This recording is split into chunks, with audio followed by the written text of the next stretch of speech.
ሰላም፣ እስኪ ዛሬ አንድ በጣም አስገራሚ ታሪክ እኒ ቋንቋ። አዎ ቋንቋ ከማንኛውም ጦር መሳሪያ የበለጠ እንዴት ኃይለኛ የስልጣን መሳሪያ ሊሆን እንደሚችል የሚያሳየን የ14ኛው ክፍለ ዘመን ጥበብ ነው። እስኪ አንድ ጥያቄ ልጠየቅ። አንድም ውጊያ ሳያካሂዱ አንድም ወታደር ሳይሞት ሙሉ አመፅን እንዴት ነው ማሸነፍ የሚቻለው? የሚቻል ይመስላል? መልሱ በጣም ቀላል ነው፣ ግን ደግሞ በጣም ጥልቅ ነው። የቃላት መዝገባቸውን በመቆጣጠር ቃላትን በመቀየር ብቻ። ዛሬ የምናየውም ይሄን አስደናቂ እና ያልተለመደ ስልት ነው። እሺ፣ ታሪካችን የሚጀመረው በ14ኛው ክፍለ ዘመን ኢትዮጵያ ውስጥ ነው። በወቅቱ ንጉሠ ነገሥት የነበሩት አፄ አምደ ጽዮን ቀዳማዊ ናቸው። እንግዲህ እኚህ ንጉሠ ነገሥት በጣም ትልቅ የሆነ የፖለቲካ ፈተና ገጥሟቸው ነበር። የባለቤቶች ችግር የሚባል ነገር። እንግዲህ ችግሩ ይሄ ነው። አፄ አምደ ጽዮን የሰለሞናዊውን ሥርወ መንግሥት ሥልጣን ሊያጠናክሩ ይፈልጋሉ። ነገር ግን በሰሜን በኩል በጣም ኃይለኛ የሆኑ ልሂቃን አሉ፣ ሳሃርቲዎች ይባላሉ። እነዚህ ልሂቃን የራሳቸው ማዕረግ አላቸው። መለክ ይባላል።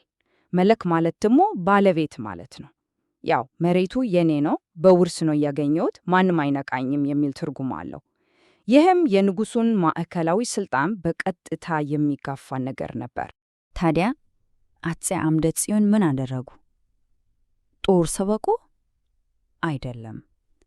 በጣም ያስደነቀው ብልሃታቸው ወታደራዊ ሳይሆን ሙሉ በሙሉ ቋንቋ ላይ ያተኮረ ነበር። መዝገበ ቃላትን ልክ እንደ ጦር ሜዳ ተጠቀሙበት። ስልቱ ይሄ ነው። የድሮ መለክ የሚለው ማዕረግ በአዲስ ቃል ተኩት። መለክ ማለት መሬቱ የሱ የሆነ ባለቤት የሆነ ማለት እንደሆነ አይተናል። አዲሱ ማዕረግ ደግሞ መኮንን ነው። መኮንን ማለት ደግሞ የሚፈርድ ወይም የሚያስተዳድር ማለት ነው።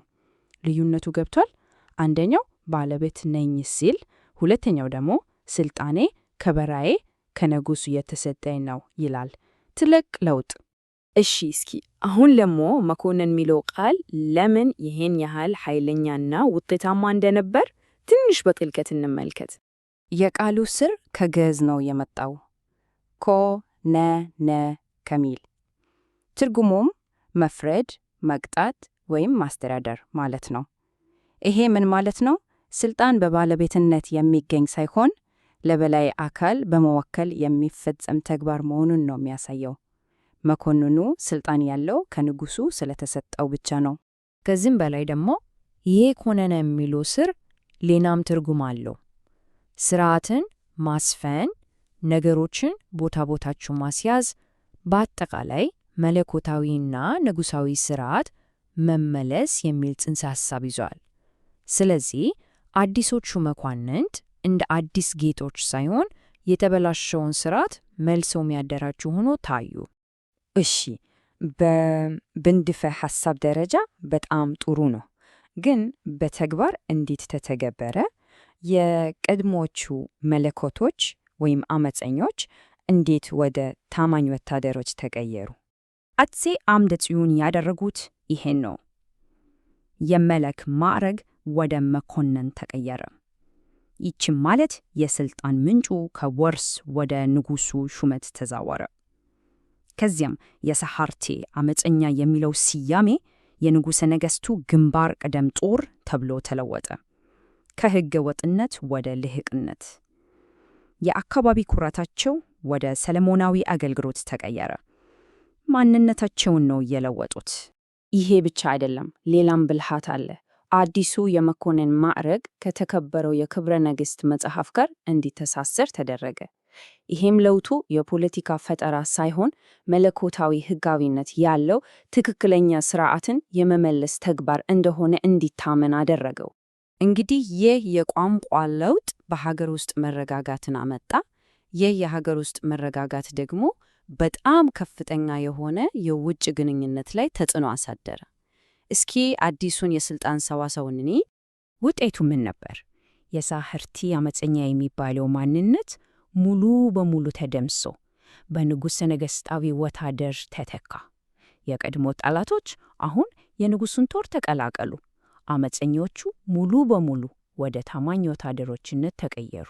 ይሄ የሀገር ውስጥ መረጋጋት ሁለት ትልልቅ ውጤቶችን አስገኘ። አንደኛ፣ በግብፅ የነበረው የማምሉክ ሱልጣኔት አፄ አምደ ጽዮንን እንደ ተራ የአካባቢ ገዢ ሳይሆን እንደ ታላቅ ንጉሥ አፄ ብሎ መጥራት ጀመረ። ዲፕሎማሲያዊ እኩልነት ማለት ነው። ሁለተኛ፣ ንጉሡ የአባይ ገባር ወንዞች መነሻ የሆኑትን ሰሜናዊ አካባቢዎች ሙሉ በሙሉ ተቆጣጠሩ። ይሄ ደግሞ ትልቅ ስትራቴጂካዊ ኃይል ሰጣቸው። የዚህ ሁሉ ጥበብ ውጤት ደግሞ በ1603 ዓመተ ምህረት ላይ በግልጽ ታየ። አፄ አምደ ጽዮን አዲሶቹ መኳንንቶቻቸው ሙሉ በሙሉ ታማኝ ስለነበር የአባይን ወንዝ አቅጣጫ አስቀይራለሁ ብለው ሲዝቱ ዛቻቸው ተአማኒነት ነበረው። ይህ ሁሉ ሊሆን የቻለው በአዲሶቹ መኳንንቶቻቸው ታማኝነት ነው። እንግዲህ ከዚህ ታሪክ የምንማረው ጥልቅ ነገር አለ። አንድ ጥንታዊ ጽሑፍ ላይ እንደተቀመጠው አፄ አምደ ጽዮን አንድን ሕዝብ ለዘላለም ለመግዛት በጦርነት ማሸነፍ ብቻ በቂ እንዳልሆነ ተረድቶ ነበር። ዓለማቸውንም የሚጠቀሙባቸውን ቃላትም እንደገና መሰየም እንዳለባቸው ገብቷቸዋል። ቋንቋን መቆጣጠር ማለት ዓለምን መቆጣጠር ማለት ነው።